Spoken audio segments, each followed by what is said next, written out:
Graças a Deus, vamos começar. Hoje nós iremos ler na Bíblia A Rocha, da editora Candeia, e nós iremos ler hoje Atos do capítulo 23 ao capítulo 25.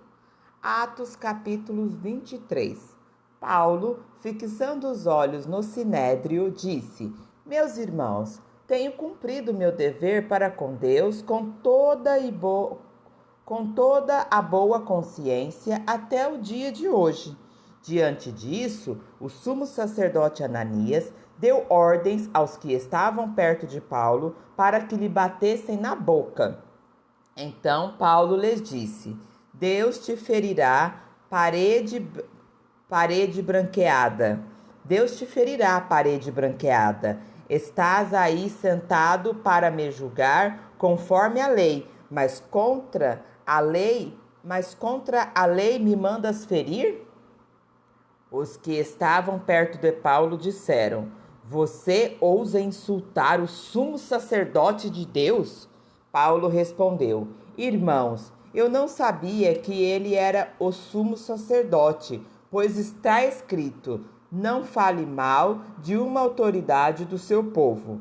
Então Paulo, sabendo que alguns deles eram saduceus e os outros fariseus, bradou no sinédrio: Irmãos, sou fariseu, filho de fariseu. Estou sendo julgado por causa da minha herança na ressurreição dos mortos.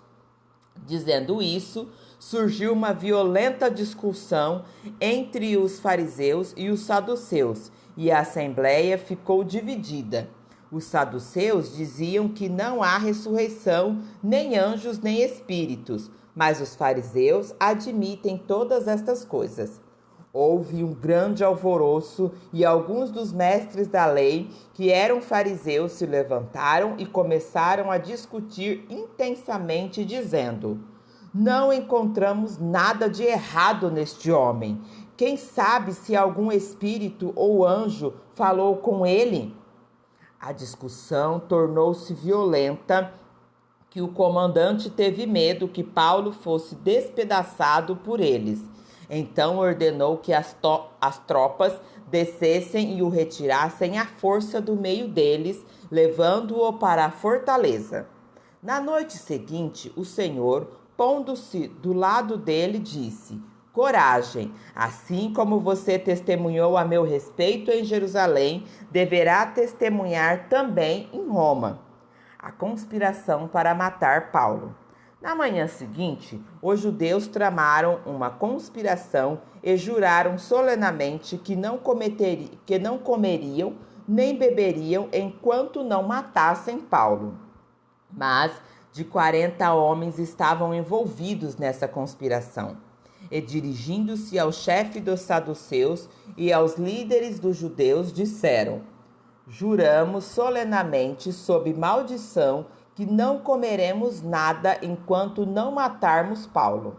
Agora, portanto, vocês e o sinédrio peçam ao comandante que o faça comparecer diante de nós, como pretexto de obter informações mais exatas sobre o caso. Estaremos prontos para matá-lo antes que ele chegue aqui. Entretanto, o sobrinho de Paulo, filho de sua irmã, teve conhecimento dessa conspiração. Foi à fortaleza e contou tudo a Paulo, que, chamando um do centurião, disse: Leve este rapaz ao comandante, ele tem algo para lhe dizer. Assim ele o levou ao comandante. Então disse o centurião: Paulo, o prisioneiro, chamou-me, pediu-me que te trouxeste este rapaz, pois ele tem algo para te falar. O comandante tomou o rapaz pela mão, levou-o à parte e perguntou: O que você tem para me dizer? Ele respondeu: Os judeus planejaram pedir-te que apresentes Paulo ao sinédrio amanhã, sob o pretexto de buscar informações mais exatas a respeito dele. Não te deixes convencer, pois mais de 40 deles estão preparando uma emboscada contra Paulo. Eles juraram solenemente não comer nem beber enquanto não o matarem. Estão preparados agora, esperando que prometas atender-lhes o pedido. O comandante despediu o rapaz e recomendou-lhe: não diga a ninguém que você me contou isso. Paulo é transferido para Cesareia. Então ele chamou 2 de seus centuriões e ordenou-lhes: prepare um destacamento de 200 soldados, 70 cavaleiros e 200 lanceiros, a fim de irem para Cesareia esta noite às 9 horas. Providenciem montarias para Paulo e levem-no em segurança ao governador Félix. O comandante escreveu uma carta nestes termos: Cláudio Licias, ao excelente governador Félix. Saudações. Este homem foi preso pelos judeus que estavam prestes a matá-lo quando eu, chegando com minhas tropas, o resgatei, pois soube que ele é cidadão romano. Querendo saber por que o estavam acusando, levei-o ao sinédrio deles. Descobri que ele estava sendo acusado em questões acerca da lei deles, mas não havia contra ele nenhuma acusação que merecesse morte ou prisão. Quando fui informado de que estava sendo preparada uma cilada contra ele, enviei-o imediatamente a Vossa Excelência. Também ordenei que os seus acusadores apresentassem a Vossa Excelência aquilo que tem contra ele. Os soldados cumpriram o seu dever, levaram Paulo durante a noite e chegaram a Antipatride. No dia seguinte, chegaram a cavalaria. No dia seguinte,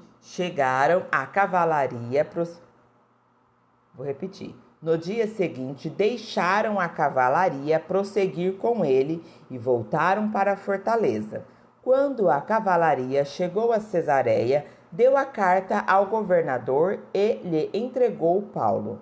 O governador leu a carta e perguntou de que província ele era. Informado de que era da Cilícia, disse: ouvirei seu caso quando seus acusadores chegarem aqui. Então ordenou que Paulo fosse mantido sob custódia no palácio de Herodes.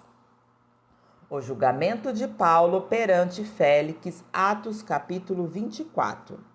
5 dias depois, o sumo sacerdote Ananias desceu a Cesareia com alguns dos líderes dos judeus e um advogado chamado Tértulo, os quais apresentaram ao governador suas acusações contra Paulo. Quando Paulo foi chamado, Tértulo apresentou sua causa a Félix. Temos desfrutado de um longo período de paz durante o teu governo, e o teu providente cuidado resultou em reformas nessa nação. Em tudo e em toda parte, excelentíssimo Félix, reconhecemos estes benefícios com profunda gratidão. Todavia, a fim de não tomar-te mais tempo, peço-te o favor de ouvir-nos apenas por um pouco. Verificamos que este homem é um perturbador. Ele promove tumultos entre os judeus pelo mundo todo. Ele é o principal cabeça da seita dos nazarenos e tentou até mesmo profanar o templo. Então o prendemos e quisemos julgá-lo segundo a nossa lei.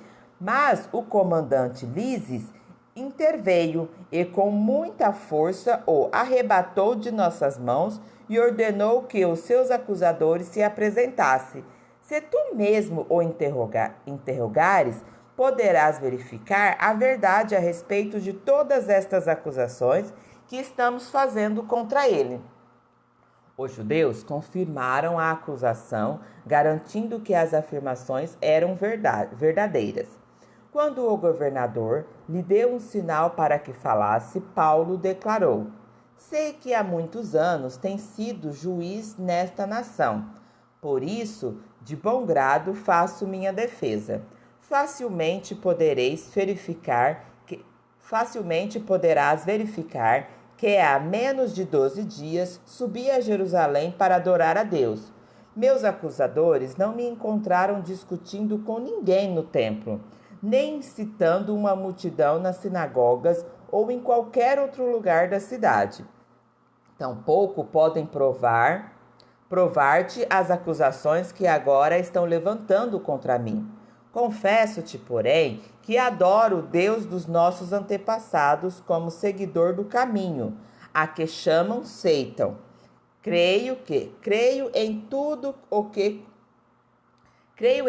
que concorda com a lei e no que está escrito nos profetas, e tenho em Deus a mesma esperança destes homens, de que haverá ressurreição tanto de justo como de injustos. Por isso procuro sempre conservar minha consciência limpa diante de Deus e dos homens. Depois de estar ausente por vários anos, vim a Jerusalém para trazer esmola ao meu povo e apresentar ofertas. Enquanto fazia isso, já cerimonialmente puro, encontramo-nos no templo, sem envolver-me em nenhum ajuntamento ou tumulto. Mas há alguns judeus da província da Ásia que deveriam estar aqui diante de ti e apresentar acusações, se é que tem algo contra mim. Ou os que aqui se acham deveriam declarar que crime encontraram em mim quando fui levado perante o sinédrio, a não ser que tenha sido este. Quando me apresentei a eles, bradei: por causa da ressurreição dos mortos, estou sendo julgado hoje diante de vocês. Então Félix, que tinha bom conhecimento do caminho, adiou a causa e disse: quando chegar o comandante Lísias, decidirei o caso de vocês. E ordenou ao centurião que mantivesse Paulo sob custódia, mas que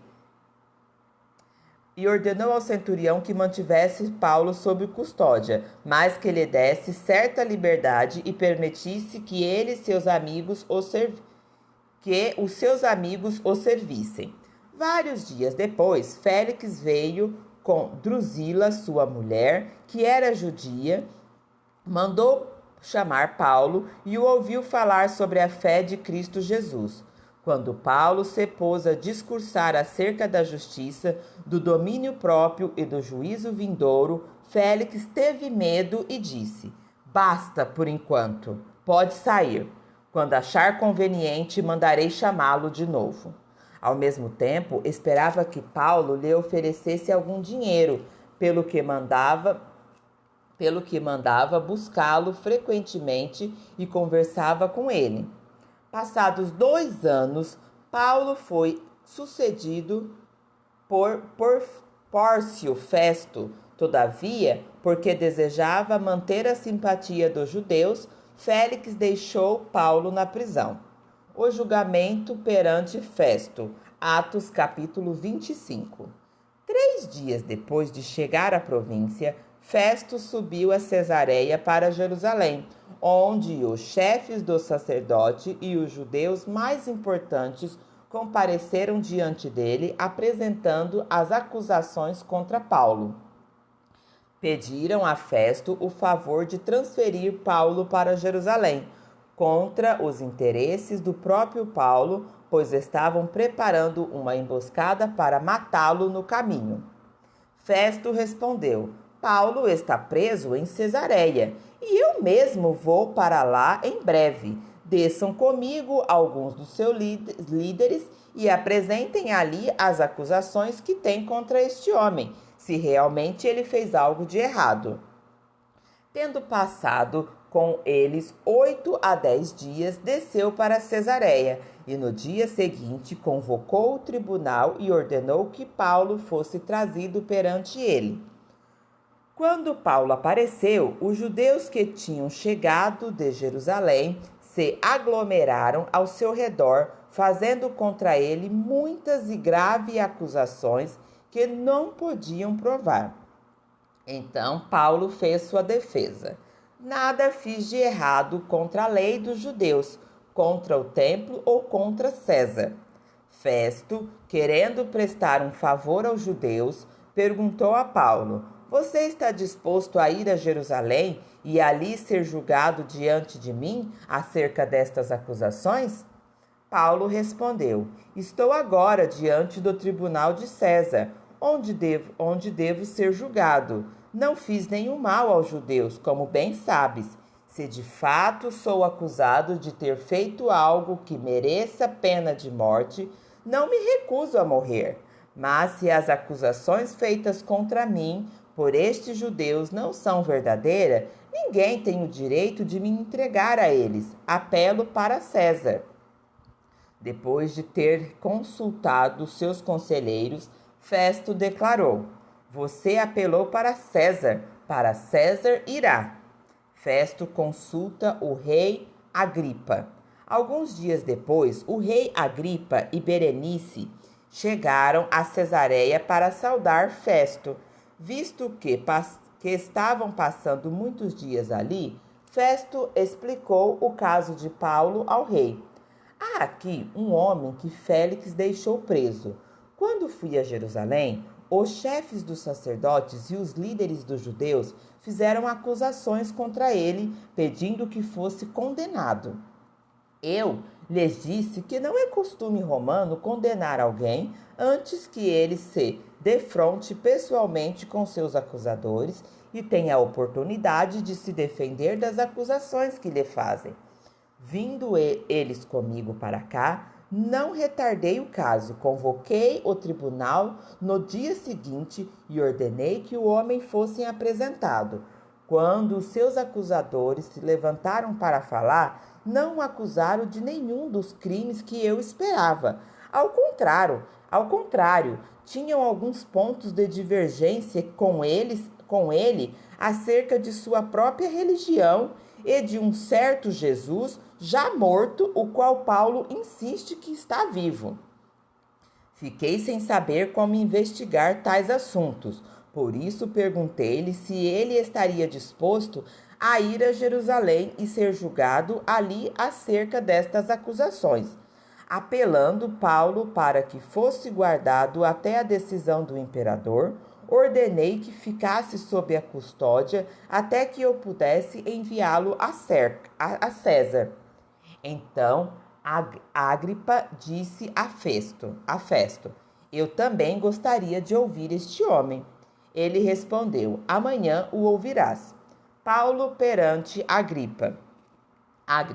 No dia seguinte, Agripa e Berenice vieram com grande pompa e entraram na sala de audiências com os altos oficiais e os homens importantes da cidade. Por ordem de Festo, Paulo foi trazido. Então Festo disse: O rei Agripa e todos os senhores aqui presentes conosco, ó rei Agripa e todos os senhores aqui presentes conosco, vejam este homem. Toda a comunidade judaica me fez petições a respeito dele em Jerusalém e aqui em Cesareia, gritando que ele não deve mais viver. Mas verifiquei que ele nada fez que mereça pena de morte. Todavia, porque apelou para o imperador, decidi enviá-lo a Roma.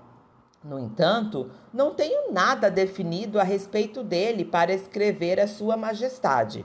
Por isso eu o trouxe diante dos senhores e especialmente diante de ti, rei Agripa, de forma que, feita esta investigação, eu tenha algo para escrever, pois não me parece razoável enviar um preso sem especificar as acusações contra ele. Amém? Continuaremos a leitura no próximo vídeo.